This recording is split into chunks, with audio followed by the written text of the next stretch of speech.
Learning doesn't just happen in classrooms, it comes alive through experiences. The Class 8 students went on an exciting educational trip to the industrial estate Zakura. They started their journey with great excitement and were warmly welcomed by the staff when they arrived. The first visit was to a textile factory where students saw how raw materials are turned into beautiful products like scarves that are sent to countries such as the UAE and Saudi Arabia.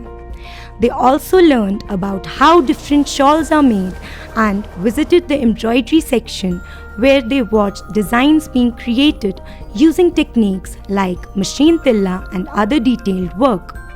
Next, the students visited a spice factory. Here, they saw the full process of making spices, from storing them in the godown to cleaning, grinding, packaging, and quality check. The trip was a truly valuable experience. It helps students connect what they learn in the classroom with real industries, showing them how tradition and technology come together in the world of work.